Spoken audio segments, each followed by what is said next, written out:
Unlock your dream property with Meeks Realty Group, where Rich the Realtor makes real estate dreams a reality. Whether it's residential or commercial, we've got Charleston to Huntington covered. Your key to exceptional real estate experiences start here. Meeks Realty Group. Contact us at meeks.us. The views and opinions expressed on this program do not necessarily reflect the views and opinions of 580 WCHS, its employees, or WVRC Media. From the studios of WVRC Media, the country, the United States of America, the state, West Virginia, the city, Charleston. This is the Dave Allen Show on 580 Live. And your host. What we've got here is failure to communicate. He's kind of a big deal. I have come here to chew bubblegum and kick ass, and I'm all out of bubblegum. Dave Allen. All right, I'm not Dave Allen, but No. I'm here. Dave looks a lot different today. I am not. Ric Cavender is with us. Thank you. We're in the Parmar Studios. I'm in for Dave Allen, of course, brought to you by Thornhill Auto Group, including the all-new Thornhill CDJR and the Thornhill Motor Mile. Experience the power of the 2024 Ram 1500 with up to 4,500 retail consumer cash on select big horn models. Must qualify through Chrysler Capital. Got a packed show. Joe Pack with the DOH is going to join us in just a couple of minutes. But Ric Cavender said, you see people in the hallway and you just grab them in here. Pretty much, yeah. Right? Okay. Yeah, Rick. And I appreciate that. Yeah, good morning. Big event, big popular event coming up Saturday. Go. Yeah, go. Eighth annual Foam at the Dome. 8th presented annual by already? Old Colony Wow. Realtors, yeah. We're back for the 8th year. It's back on the Canal Boulevard, right in front of the state capitol between Greenbrier and California. And, this event is unlike any other craft beer festival in the state in that it is a fundraiser for a nonprofit, our nonprofit, Charleston Urban Works. Mm-hmm. And it's a ticketed event, is that right? Yes. So what's the deal on that? If you go to foamcwv.com, you can get your tickets now. We are encouraging people to go ahead and get their tickets. They are limited this year. And if you buy now, you won't have to pay $5 more at the door, or excuse me, at the gate. There's no door. Mm-hmm. So $55 is for the VIP early entry ticket. That gets you an hour more of drinking, if you will, starting at 3:00, not 4:00. And also you get access to VIP beers. If you go to foamcwv.com, the beer list is there, and the VIP beers are marked, especially with a little icon to show you which ones are available just to those folks wearing that gold VIP wristband. The general admission ticket is $45, and that gets you access starting at 4:00. The event runs until 7. Where are your vendors from? You mentioned it's all over. All over, Yeah. We've always focused on Appalachian beers, West Virginia beers, but it's not just that. There are beers from all over the country that are being featured here, and mostly craft beers. But there certainly are some domestics for those folks who love a good Bud Light or a good Coors Light, Mick Ultra. That'll be on tap as well. But the majority are those craft beers for those folks who are there. And we get so many people from out of state. We've had people come from 16 different states to attend this event in the past over the course of the last 8 years, which is great because people come and they'll kayak for the weekend or whitewater raft, but then they come to Charleston because they know this event's coming up, and they'll stay here. They'll go out to eat afterward. They'll spend money here in the capital city. It's just a really great sort of bookend, if you will, for event season to start here in Charleston. What do you use the money for Urban Works? Great question. So, and as you know, we just rebranded. We used to be Charleston Main Streets. Our mission is fully focused on urban economic and community development in the urban neighborhood business district. So that's mostly the East End and the West Side. We do partner with the Downtown Charleston Association on some things sometimes, but we mainly focus on the East End and the West Side. So that's program implementation as far as our facade grant program for small businesses, our business advancement initiatives, shop local initiatives. This money goes toward having the funds to implement these programs, right? So, we are a small nonprofit organization. We like to think we do really good work, being as small as we are. And this event not only showcases our work, but certainly the small business community and the best, really, frankly, the capital city has to offer. Events, outdoor events, weather is important, man. The weather looks really good for Saturday. It does. I'm so happy. It's looking right now partly sunny and 77 is the high. I'm hoping it is a big nerve-wracking experience whenever you're planning an event this large. We did have it one year where Foam at the Dome it rained all day. I've never seen so many people in ponchos drinking beer in my life. I mean, people still came out. It was a successful event. So I think rain or shine, people come to this event, but it is looking pretty good. So okay, the details once again, Rick. FoamCWV.com. That's where you can buy tickets. And you can also find more information out on the Foam at the Dome Facebook page. Okay, good to see you. Thanks for Always your flexibility, sir. Of course, yeah. Thanks for having me. All right, good. That's Ric Cavender. We're going to go right to Joe Pack with the DOH. Joe Pack is he's the top ops engineer. Is that fair, Joe, to call you that? Fair enough. Really, my challenge is for the operations of our organization, specifically with the maintenance of our roadways. Yeah. And how that relates to our everyday travelers, and so yeah, I'm one of our top engineers, but we have several. All right, and Joe Pack's with us. Jeff Jenkins filling in for Dave Allen on 580 Live. I wanted to talk to Joe because being in the news business, I'm an inquisitive guy. You guys get out information. I mean, and I've been watching this Jefferson Road project like right from the beginning because I'm like thousands of other people. I drive Jefferson Road. Right, and so I've watched it, and just give me a status update. It's really starting to come along. Absolutely. So what we're seeing out there is a culmination of the vision that was put together years ago with the Roads to Prosperity program, which is addressing projects such as Jefferson Road that had been planned and thought about for years, but the ability to construct it was never there. And what we've been able to do is to really facilitate that. And as I always mention, we're rehabbing a house while people live in it. And what's happening there on Jefferson Road is people can drive the road as you do, and you see our work every day, and you see the improvements. And sometimes it starts off slow, it starts off messy, and just seems like a lot of dirt and disruption. But at this point, we are seeing that proverbial light at the end of the tunnel on that project, and it's one of several of our larger projects that fit under that program that we're seeing come to a completion soon. I want to drill down just a little bit, Joe, on the Jefferson Road. So say that I'm a quarter G and I take a left and I'm coming down Jefferson Road, I can start to see, and you're the engineer, so you can tell me, I can kind of start to see now to the right what the new road's going to look like, right? Correct. Yeah. And that's there's been a lot of developments, and early on it was probably tough to see what the final vision, but we are on the last steps of that project. And it will be transitioning traffic from existing surfaces to new surfaces so we can do other expansion. And that's going to happen over the next around 10 to 12 months before it's complete. But, yeah, everyone should be able to look around while they're driving in the area to see, the fruits of a lot of hard work being done and be able to see the final vision of how the whole roadway and the intersections will function. Joe Pack's with us from the DOH. Joe, I would imagine what's going to happen there, and again, you guys are the engineers, is that what we see taking place on the right-hand side if you're heading down the hill, the traffic will eventually be shifted there, then they'll work on the left-hand side. That's kind of a crude way to describe it. That's probably what's going to happen, right? Correct. The northbound lanes will be paved this summer, and then we will transition all traffic onto that road, onto that surface, so that we can do other parts of the project. And when the new bridge is completed, we'll be moving on to that so that the roundabout construction can begin, which will be the final step of the process to make it fully functional for how it was designed. Okay, so let's talk about the new bridge that goes over to Trace Fork. So how do you do that intersection? What would be the finality? What would that intersection look like in the end? So it will be a signalized intersection. As it is today, and when it's completed, some of the limitations we have placed now will be removed, and that's simply because when we're transitioning from the new bridge onto Route 601 onto Jefferson Road, the construction has to be continued on the hillside. When that's complete, that whole intersection will be more functional, and it'll be a more fluid movement of traffic through the area. So it's going to. So they'll in the end, when it's all done, there'll be a light there, right? In what, a left turn lane. If you're coming down, if you're going north, coming down the hill, which is actually going north. So there'll be a left-hand turn lane to get onto the bridge that way. Correct. Yeah, and then you'll be able to turn right, obviously, if you're coming up the hill. And,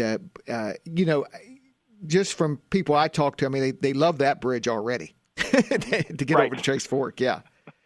Yeah.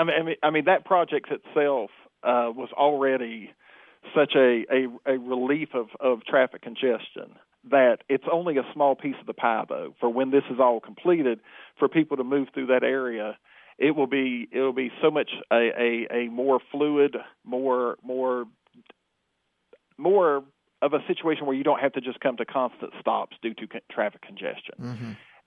And we've done this in stages so that people could utilize the roadways, for instance, on RHL Boulevard, so that that could be utilized while Jefferson Road is completed. And again, it's all part of a staged process so that the contractor can do their work while we maintain traffic on the roadways. If I understand, the roundabout's going to be the last piece. That'll be the last thing constructed. So it's a stage event. So the overpass bridge that goes over Kanawha Turnpike and goes over the railroad tracks and goes over kind of the creek there area. So that'll be done. So will you be able to maintain traffic on Kanawha Turnpike while you're doing the roundabout, or will that be blocked and everybody? I mean, how will all that work logistically? Well, there will be no closures. Okay. We will maintain traffic through the entire time, and some of it will seem, like I said earlier, we'll build a new section, move traffic over to it while we do other work. So it's very carefully staged and laid out so that our disruptions to the normal traffic flow is minimized.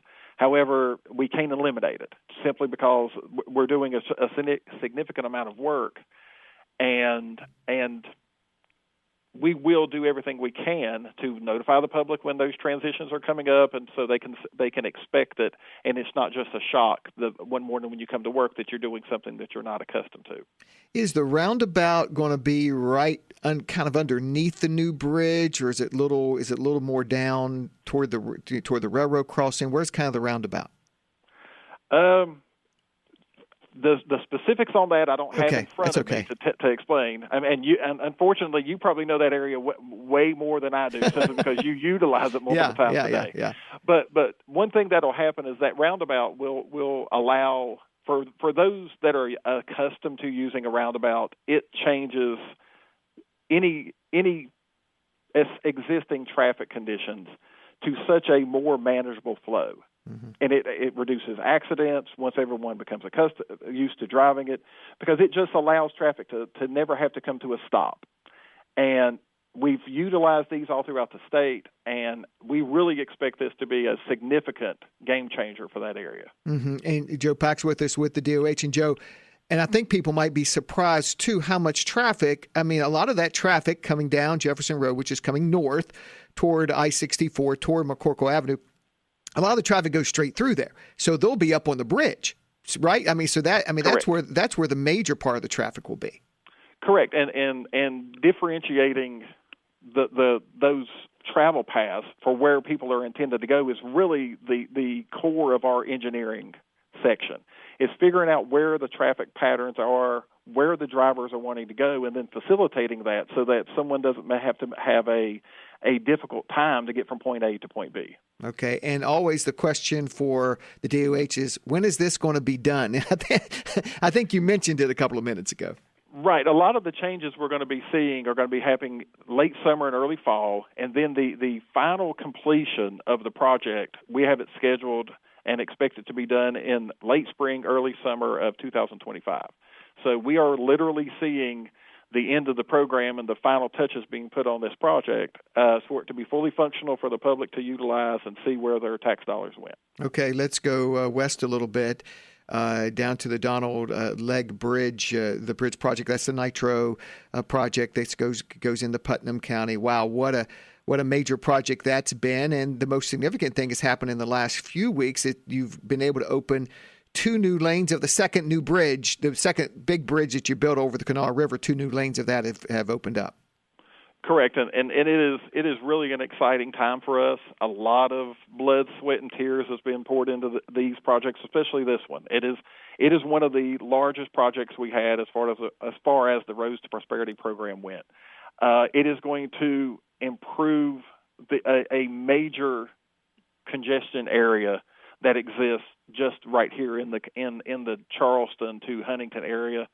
And that project is even further along than the Jefferson Road project, and people are really going to be seeing the final steps being performed out there, so that we can actually, excitedly be able to get out of there, so that the public can utilize and be able to enjoy all of the improvements that we've been able to make on the road. Joe, no one's ever been excited about the eastbound merge. I mean, no one's ever been excited about that. But if I'm right on this, once both bridges are fully operating like you've intended, when everything's done, that'll be a long entrance ramp, right? Correct. To come on, and so you'll be able to merge, because it'll be a really long entrance ramp, one whole lane going eastbound. Yes. That issue that we all dealt with for the last couple of years will be removed, and it will be a merge on and off to allow the traffic to be able to move smoother, and also to just improve the overall safety of the area driving in on that route. Mm-hmm. It's a little bit maybe somewhat like, when you get off at Dunbar, right? I mean, you get in that far right lane, and you can be in that exit lane for, I don't know how far that is, but that's kind of what it's going to be like. Correct. Yeah. And again, we ask everyone to, when this happens, to still drive cautiously and to allow everyone to adjust to the new traffic pattern. But it will be a major improvement over what's been there over the last 2 years during construction. Mm-hmm. A lot of people have thought about the big bridges, which that's the huge part. But you've had to do, because people, sometimes we drive over, oh, that was a bridge. Yeah, the bridge that goes over Route 25. The two bridges that go over Route 25, you had to build 2 new bridges there. Right. We built new bridges. We rehabbed a bridge, the one over West Virginia 25. We rehabbed it, upgraded an interchange. And actually did something that people may not have noticed, is that we actually did what we refer to as rubberization of a concrete subbase and repaving, which will make the asphalt more sustainable, and that reflective cracking that we get when we have pavement over an asphalt. Over a concrete subbase, that'll be remedied. And so what it will do is it'll make it a smoother road surface over a longer amount of time. And yes, this project has been, there was so many other issues with this besides just a bridge construction or bridge rehab. There was so many other steps involved that it at times it felt like that we would be driving in that traffic control forever. But that project is even further along than the Jefferson Road, and we are, I'll just jump ahead on one of your questions, we're anticipating that project to be completed late fall this year. And that's extremely exciting for us, simply to be able to then monitor the flow of the traffic and see if all the improvements that we've designed and planned actually are paying off. Mm-hmm. And that gets rid of that last, in my mind, one of the last remaining bottlenecks on 64. Correct. Yeah. And we really, the beauty of the whole Roads to Prosperity program is we were able to address issues that, like I mentioned earlier, that have been prevalent and been a problem for all of us for years or even decades. And this will be one of the most significant impacts, especially for the daily drivers. Right. And just to be able to see that coming in the morning or leaving in the afternoon is usually when we see the biggest congestions in that area, that we expect that to be a much less congested area, a much smoother transition for the public, and it'll actually make their life a little bit easier in coming and going from work. All right, 2 more questions. I'm going to let you go. So this this has been the road segment. Joe Pack with the DOH is with us. The new exit that you're building just west of Hurricane, the new exit there, and that's kind of coming along too. Oh, absolutely. Yeah. We are in the midst of our construction season. That's why it's always so exciting coming out of winter, because all these all these projects either resume or they start, and our job is to be, as I always like to say, a welcome nuisance on the roadway, Because when we're there to make the roads better. We're there to make the commutes better, and it's just one of hundreds or thousands of projects we have going on in the state, and we're very excited about all of them. Yeah, and then the Huntington project, which I know unfortunately is behind. It's a huge project too. And I know you guys want to get that done, but I think it's kind of behind schedule, right? It is, and our the issue that we have, and it's a little bit of always a challenge, is that there's always things that come up on a project. Even the greatest design can have an issue during the project that we have to address. And that project ended up with a few that extended our schedule out farther than what we had anticipated or happy with. However, we are pushing as hard as we can to get that completed, because again, that allows us to move on to other projects in other parts of the area and the state that can make us, a serious impact on how we all utilize our roadways. Okay, Joe, thank you. I just hit you with a bunch of stuff, so I appreciate you answering the questions, and we look forward to these things being done. Yes, sir. Me too. All right, Joe, appreciate it. Thanks for the time. Thank you. All right, Joe Pack, one of the top operations guy there at the State Division of Highways, and thanks to the Highways folks who hooked him up with us this morning. Jeff Jenkins here, in for Dave Allen. Jeff Petty is my producer. We took a little long segment there because I just wanted to hit Joe with a bunch of those things, and we're going to talk about a very local event, very successful event that's been around for a long time. We're going to talk about that next. It's 9:28, and this is 580 Live on 580 WCHS, the voice of Charleston. Brought to you by the Eric J. Tarr Family Businesses. Eric J. Tarr Family Businesses bring first-class businesses to your community. Hi, I'm David McCormick, owner of Omega Commercial Interiors. Did you know that most office furniture originates in China and Mexico? Omega Commercial Interiors sells products made in America for businesses made in America. If you're in the market for quality office furniture, remember, buy local. And call Omega Commercial Interiors in Morgantown and Charleston. We're a proud West Virginia company. Hey, it's Dave Allen for Parmar Stores. And now that the warm weather months are here, you know where you need to be, your local Parmar store. Heading to the lake, the ball field, or your favorite picnic site, or just working around your place, Parmar has everything you'll need, from gas to grocery, snacks, and much, much more.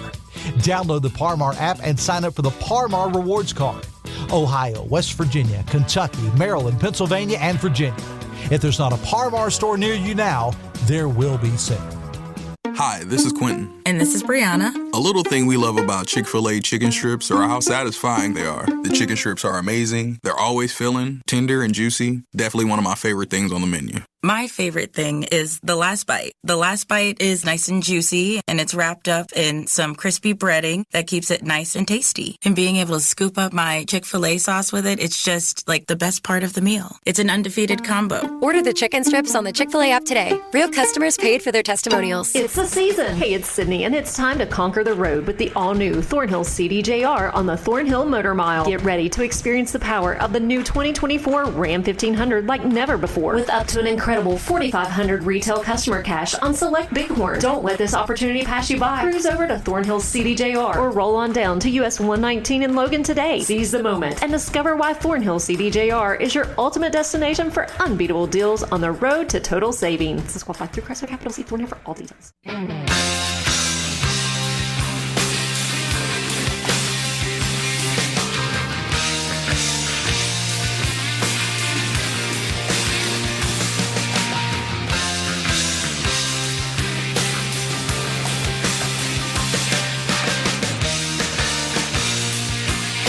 All right, we're back on 580 Live on 580 WCHS, the voice of Charleston. Jeff Jenkins with you, filling in for Dave Allen today in the Parmar Store studios. And thanks to all of our sponsors. And Dave will be back on Friday. Understand. That's the word. So Coop is in tomorrow. But I wanted to bring these folks in from CAMC Vandalia Health to talk about and the CAMC Foundation to talk about a great event that happens here every year, and that is Run for Your Life. And I've participated in that. I can't run 5 miles right now. I ran a couple miles this morning, but I guess you could come and run and walk, right? You can do the combo. But I'm going to introduce our guests. I'm going to let them introduce themselves as we get started this morning. We'll start on my left.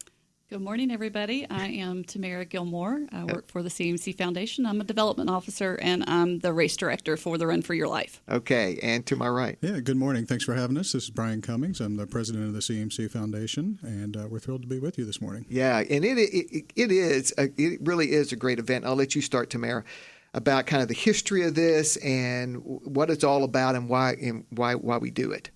Well, the reason why we do it is for colorectal cancer awareness and prevention. I'm going to let Bryan talk about the history, but I'll tell you the whys.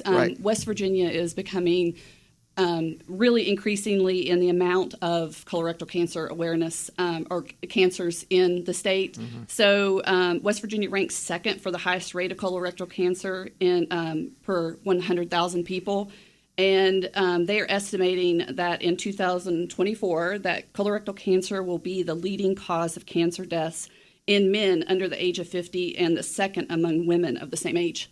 So that's our why. And so it's important for everybody to get screened. So this raises awareness about screening, Bryan. It raises, and it's fundraiser, but it raises, one of the big things, it raises awareness about it. Yes, it does. And a little bit of the history. This is the 20th year of the race itself. Wow. Okay. It's about the 14th year that the CAMC Foundation has had it under management. A group of local community members started this race in honor of one of their friends who passed away, Jody Jividen.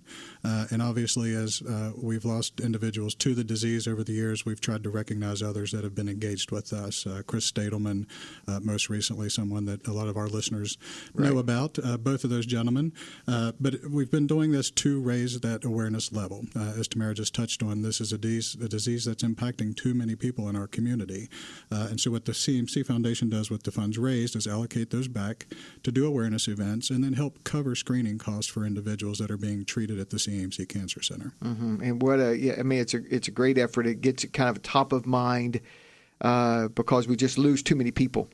Right, Tamerra, because of this? Absolutely. And it is the most treatable cancer that's out there once you know about it. And so prevention and getting screened is the most important thing. Okay. And so people are signing up, I'm assuming, right, Bryan? Going to the website, different things, and signing up and getting ready to go. We are just a little over a week away from the start line, as we like to say, with all puns intended.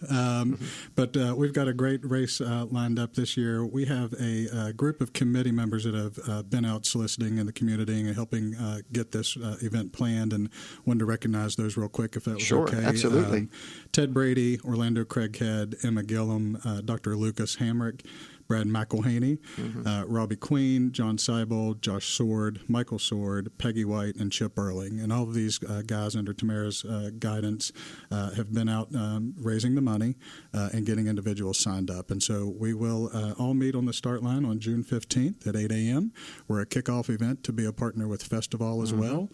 So we've got a full day of fun planned for those individuals that are able to come out and join us. Yeah, I know a few people on those lists. And I know Josh, he's a survivor. He is, yes. Too. Sean, Seibold. Yeah, exactly. So, yes, and the race itself is it's unique because it's 5 miles. Correct. Right. And it's unique because it goes up in the Spring Hill Cemetery. That's the tough part of it. It's not an easy route for those of us that aren't runners. So luckily, you're right. It starts at Haddad Riverfront Park downtown, careens up Court Street, back through Smith, and then up through Spring Hill Cemetery. And one of the things I always try and tell people about the route is that if you've never been in Spring Hill Cemetery, the view of the city is just astounding there. So for those people that can do it, we encourage them to. For those people that want to come out and join us for a walk, we have a 2.5-mile walk that's a part of the route as well. Yeah, and that's a great option. It is. It turns around. So you're with the runners, although the runners start first, but you're the walkers go afterwards so we don't have any accidents. And then the walkers turn around there at the base of the hill when you go up Cemetery. So at Farnsworth is where they turn around. So it's mostly flat. Right. So it's a good walk, a nice walk through downtown. Yeah, and I've been able to run it a couple of times, and what what I remember about the run is you're going up to Spring Hill Cemetery.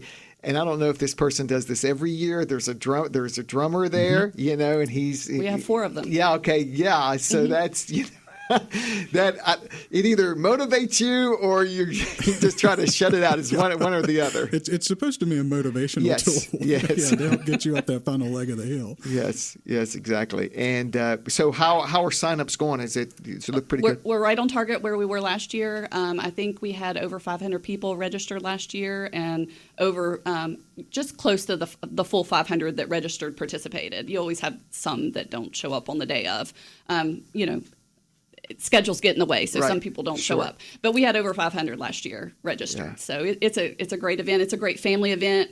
If you're a walker, you got kids, bring them. If you got a dog, bring them. If you got strollers, bring them. We're happy to have everybody that can participate to participate. Yeah, and the swag's pretty good too. Yeah, we've got fantastic dry fit shirts that people are able to select, or cotton if their preference when they sign up. Tamerra's lined up some really fun incentives as well this year. We're going to have Dusty from the Dirty Birds out with us on the course. And then do you want to mention the after? Yes, so kind of paying homage to when we originally started, when they had the brews downtown, the barbecue. So when that was started, and then that kind of fizzled out. So we kind of brought it back with our partner with the 4 Points and Recovery. So they will be providing after the race. Now you have to register, but you get 2 adult beverages and 2 pork sliders that Recovery and 4 Points is providing for our participants this year. So it'll be it was very well received last year, so much so that we were like, you can't not do it this year. Yeah, and I like where the race starts and ends. It ends because there's just great seating right there at Haddad. Yep, absolutely. You come across the finish line, and there you are. You need a break, right after that, and that's a great little venue to be able to do that. It is, and we've had perfect weather the last 2 years, so I'm praying that also happens again this year. Yeah, exactly. And again, I mean, I know it just you work to get top of mind. And this is one of those kind of top of mind events. Yeah, I need to get tested. I need to do these things. Yeah. It really is. And part of the extension of the event, really, those T-shirts that we give all of our runners have the colorectal cancer awareness language on it. So when you see those in the community, we're continuing to touch folks long after the event has completed. But it is top of mind for us. It's top of mind for the CAMC Foundation and all the patients that we're caring for at our cancer center. We want to do everything we can to eradicate this as quickly as possible. Yeah, and Bryan, I'll give you an opportunity here too to I know the foundation's into a lot of things. Give me some other things you guys are working on. Yeah, so we've got a full summer coming up. 2 weeks after the finish at the Run for Your Life, we're having a summer luau, and that is at the Clay Center. It took place of our traditional black tie affair that we held for almost 30 years. When COVID hit, we had to take a break, and then we pivoted to get our friends and donors and philanthropy partners back together. So it's a summer luau, super casual, shorts, Hawaiian print T-shirts are encouraged, but it's held outside of the Clay Center. And so all of those funds that we raise there help support the clinical and social services at CAMC Women and Children's Hospital. We also have a golf classic coming up in August that also benefits the services at CAMC Women and Children's Hospital, a little more tailored for our neonatal intensive care unit for our NICU babies. And then we finish up our year with our 4th major event, which is a Can Climb at Canal State Forest. It's a 5K trail run and 2.5-mile trail hike to support the CAMC Children's Advocacy Center. And this is where patients, unfortunately, in our community, roughly about 500 last year children, were screened for physical or sexual abuse. And so the funds that we raise from that event cover those costs for those families so that they don't have to pay for the care that those kids receive, both clinical and psychological, to get them through those hardships. I know the CAMC Foundation has just really a great history. I mean, and it's just a key role because we think, okay, we go to the hospital, but there's so many other things that need that support. Correct. That happen. Yeah, the full wraparound support is what our focus is typically. Mm-hmm. So we know that our patients can get in the door to receive the clinical care that they need, but some of those things that aren't covered by reimbursement costs from insurance providers or Medicare or Medicaid, the CAMC Foundation tries to step in and fill a lot of those gaps. And it's important for this community. It's one of the needs that we see for our patients that struggle financially. We're able to provide funding to those areas within the hospital that can really envelop them in the care that they need. All right, great. Thanks for that. And so, Tamerra, people, you still got time, right, to sign up Still for got time. the Run for Your Life. I just wanted to mention, yes. The morning of gets a little hectic, so to avoid all of that, we are doing a pre-race pickup, and you can also register, and that's on the day before. That's the 14th, and we do it from 3 to 7 at the Cancer Center on the breast center side. Mm-hmm. So we'll have tables set up. People can come up and pick their shirts, and they can register also that day. So then it kind of takes the hecticness of the day of. It just gets crazy out there. We'll have a DJ on the morning of, and then like you mentioned, we'll have Dusty. So there's a lot of things going on the morning of. So if you can do it the day before, it might be a little easier for people. Right, and I've used that pickup too. Yeah. And that's it. That's a great option. It's very convenient. And then, of course, you can always register online. You can visit our website, camcfoundation.org. There's a link there directly to the Run for Your Life registration page. And that certainly expedites the purpose of getting there and registering early. Would have all that information ready and your packet ready to go that Friday and or Saturday morning. And, we know if you've run any races before, you've got the really serious people that are really good. And, sometimes they're passing you up before you get. That's usually me. I'm not in the lead. I'm like getting past. They're already run Spring Hill Mountain, and they're coming back down when I'm going up. Well, what's always entertaining for me is the guys and women that get there early and they run before they run. Oh yeah. They're out there running 3 miles before they even start. Yeah, a race. exactly. I think last year the twins that won it was like 20 some minutes. Yeah. It was pretty high pace. Oh wow, that is a high pace. There were two twins, miles. and they were battling each other the whole way, and one beat the other by seconds across the finish line. Wow. But I wanted to say, it's really for all comers. If you want to walk, you can walk, or if you want a combo run, run a couple miles, walk up to Spring Hill Cemetery, and walk that, and then come back down. That's what's kind of cool about it, because that really is you get up on top there, and it's really. A lot of people say, "Wow, I've never been up here." And you got a great look. Not only is the view of downtown great, but now the cemetery is an arboretum. Yeah. So you have the history of some of the gravestones that are up there, but now of the tree markings. It's just a really interesting place to be. Yeah. Okay. Well, a week from Saturday. Yes. Okay. So folks still have time. Thanks for coming in. I appreciate that. Thanks for having us. Thank you for allowing us the opportunity to raise the awareness a little more. Yeah, it's a great event. It really is a great event. You guys do a great job. I appreciate that. Thank you. Thank you. Okay, and we're going to take a break and continue. Brad McElhinny's coming up, by the way. All right, awesome. Brad, who's with this event too. All right, back in a moment on 580 Live on 580 WCHS. Brought to you by the Eric J. Tarr Family Businesses. Eric J. Tarr Family Businesses want to thank you for shopping locally. Biggly Piggly Wiggly on Spring Street has served 3 generations of shoppers since 1955 as the largest locally owned independent grocery store in the area. The Joseph family owners grew up here, so they're invested in the community. They provide the biggest variety of choice meats, the freshest produce, an in-house deli bakery, great wine selection, and more of your favorite brands. Every purchase gives you gasoline points so you can save at our pumps. Order online for pickup at BigglyPigglyWiggly.com. Biggly Piggly Wiggly on Spring Street. No one beats the pig.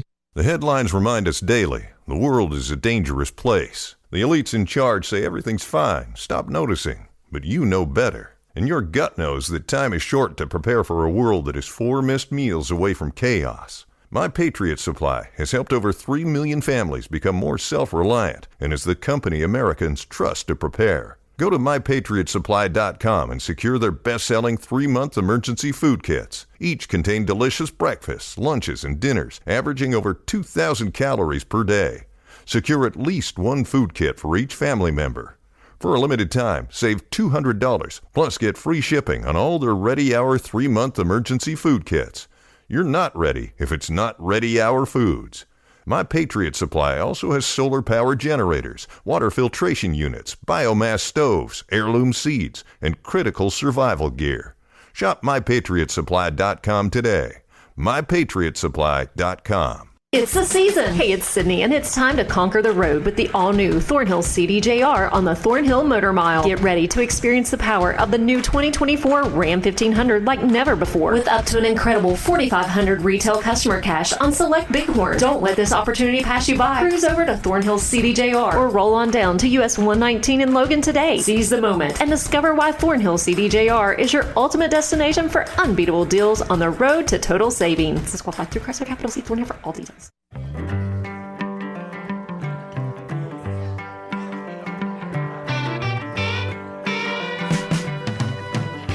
946 on 580 Live on 580 WCHS, the voice of Charleston. Jeff Jenkins with you, and thanks for joining us.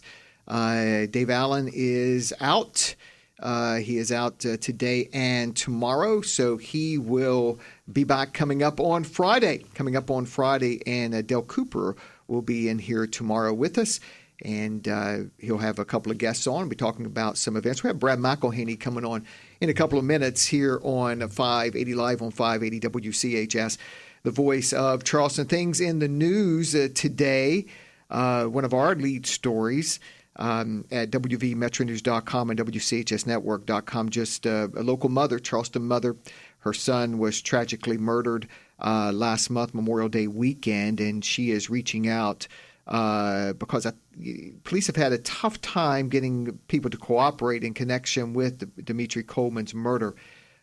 So we were able to make contact with his mother yesterday, and she just basically making a personal plea that folks would come forward because she believes that they know some. There were a lot of people gathered there. There was over on Railroad Avenue, which is over kind of tucked in there on the west side, early morning hours of Saturday, May 25th, and there were, from what we understand, from what police say, there were a lot of people there, and Dimitri got into some kind of discussion or altercation with a man who, according to witnesses and police reports, grabbed him and shot him in the back of the head and then shot him 3 more times. His mother, who we've interviewed her yesterday and did a story with her that you can read at WVMetroNews.com or at WCHSNetwork.com, just again, making a personal plea that she just can't believe that this person, this man who shot and killed her son, that no one knows, and that she says someone needs. She believes someone knows him and someone knows where he is, and so she's calling on the public, those who are there or those who might know about it, to have courage and to step forward. And so that's what she's calling for, and you can read more about that again at our website, WVMetroNews.com. Brad McElhinny's coming up. We're going to have a couple of things we want to talk to Brad about.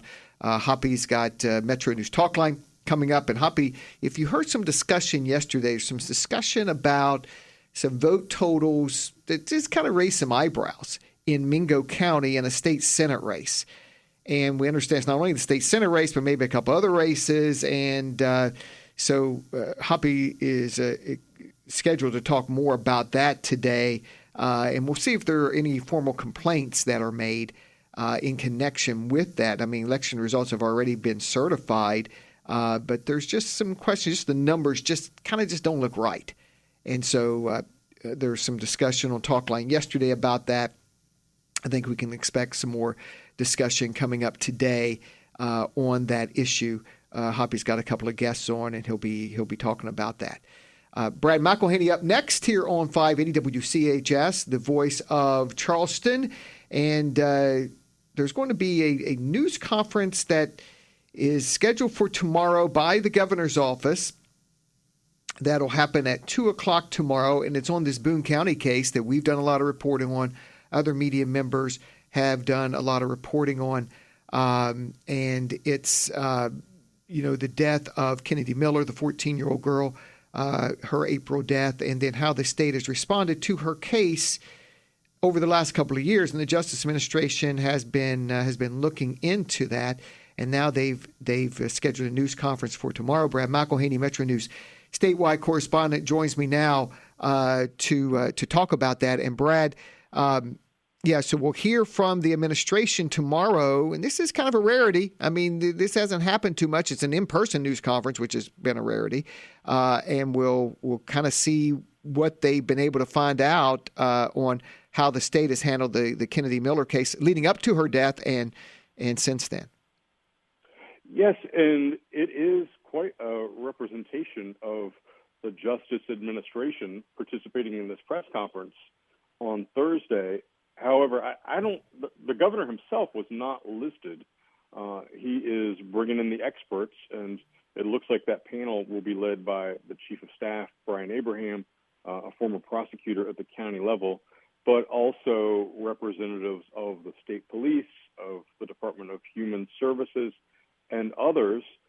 And the entire question is, Kennedy Miller, 14-year-old of Boone County, was removed from the public school system. She was homeschooled for a couple of years. Investigators have said that once she was learning from home, that she was rarely seen again outside the home. And her mother and grandparents are now criminally charged with child neglect causing death. But there is still a question among the school system, the state police, who did check on the home, and we now know, corroborated by the governor, that one of the troopers who was concerned went from the home a year ago directly to the local Human Services Department, intended to file a referral. And then finally, Child Protective Services itself, did they get a referral or not? Were they called by neighbors or not? And if so, what did CPS do?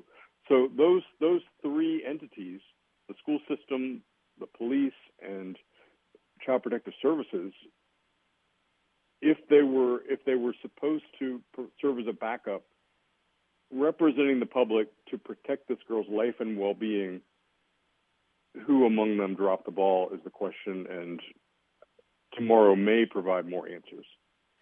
Yeah, and I know it'll be interesting to see, because we know from reporting that the state police went directly to the CPS office in Foster, and the GPS shows they were there for 8 minutes, but there's no report on hand. And I mean, hopefully we're going to get to the bottom of all that, right? I mean, what exactly happened? It would be very disappointing if all of those people gathered, and they have given almost a week of notice. I think the notification of this briefing came out on Friday. The briefing itself will be on Thursday. It would be very disappointing and a letdown if there were not some resolution of what happened here. And you got to think that there at least will be more elaboration on what they know and what they don't know. Yeah, or what, or why have the briefing, right? If there's not. Yeah. And it looks like go ahead. The governor has talked about this a couple of times, and at the last briefing, he did acknowledge that there was a trooper who was sent to the home in March 2023, a little more than a year ago, and WCHS television and probably others had already reported that there was audio and a report that trooper believed that a referral needed to be made.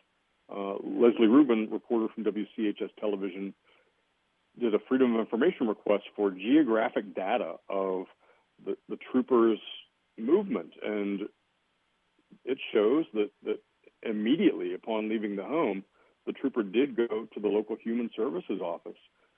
But he was there for 8 minutes. It would be odd to think that he didn't go inside or got distracted or forgot what he was going to say. I mean, especially after going straight there. But from the outside looking in, I don't know that we have any way of knowing. The governor also last week, when he was talking about the troopers' movements, said, who knows what he did? We don't have a record of the trooper going inside or signing in or filing a report. So that's the kind of question that I hope can be further elaborated on. There have also been questions about Child Protective Services' own record-keeping system, which is called PATH, and whether it has the ability to truly and fully do the kind of record-keeping that is necessary for complicated situations and situations involving kids all over the state. So these are all things that I think deserve some light shed upon them. Okay, so that is at 2:00 tomorrow, and as we mentioned, it's in person, and you can count on probably one hand how many times that's happened over the last several years. Yeah, in-person has not been the governor's preference, but to me, it just seems like there are so many people on this particular news event, panelists representing the governor's office itself, the state police, Department of Human Services. It would, I think, just be cumbersome to handle on a Zoom call. So they're all going to be together in one room, and I think that will lend itself to a little bit of back and forth and reacting to each other and the ability to elaborate. Brad, thanks for the time. Appreciate it. Hey, thanks, Jeff. Take care. Okay, Brad McElhinny, Metro News statewide correspondent. 9:57. We wrap it up in a moment on 580 WCHS. Brought to you by the Eric J. Tarr Family Businesses. Eric J. Tarr Family Businesses live to make life better for you and your family. Welcome to Poca Valley, where we've been in business since 1908. Today, we serve Roane, Kanawha, Putnam, and surrounding counties. We believe you deserve banking that provides friendly customer service. For all of your financial needs, stop by one of our 8 convenient locations. Call us at 844-782-2651 or visit us online at PocaValleyBank.com. Poca Valley, where relationships matter. Member FDIC. The IRS is the most powerful collection agency on earth, and if you owe back taxes, the news isn't good. The IRS is raising the interest rate it charges on unpaid taxes, and further rate hikes are expected. Most people don't know it, but the IRS adds interest charges to your tax debts daily. So if you owe the IRS today, you'll owe even more tomorrow. And it doesn't stop until you get right with the IRS. The good news is getting right can start with one phone call to Optima Tax Relief, America's #1 tax relief firm. Optima's tax professionals specialize in the Fresh Start Initiative, a powerful IRS program that can save you thousands if you qualify. In fact, the experts at Optima have resolved over $1 billion in tax debt for their clients. Call now for a free consultation. Call 800-343-6460. 800-343-6460. 800-343-6460. Optima Tax Relief. Some restrictions apply. For complete details, please visit OptimaTaxRelief.com. It's the season. Hey, it's Sydney, and it's time to conquer the road with the all-new Thornhill CDJR on the Thornhill Motor Mile. Get ready to experience the power of the new 2024 Ram 1500 like never before, with up to an incredible $4,500 retail customer cash on select Bighorn. Don't let this opportunity pass you by. Cruise over to Thornhill CDJR or roll on down to US 119 in Logan today. Seize the moment and discover why Thornhill CDJR is your ultimate destination for unbeatable deals on the road to total savings. This is qualified through Chrysler Capital C Thornhill for all details. All right, thanks for our guests joining us today on 580 Live. Jeff Jenkins here and been in for Dave Allen. Stay tuned. Hoppy Kercheval is on the way next after we get some news from ABC and local news. Hoppy by with Metro News Talk Line. Thanks to my producer, Jeff Petty, and all of our guests today. Dale Cooper in for Dave tomorrow. This is 580 WCHS, the voice of Charleston.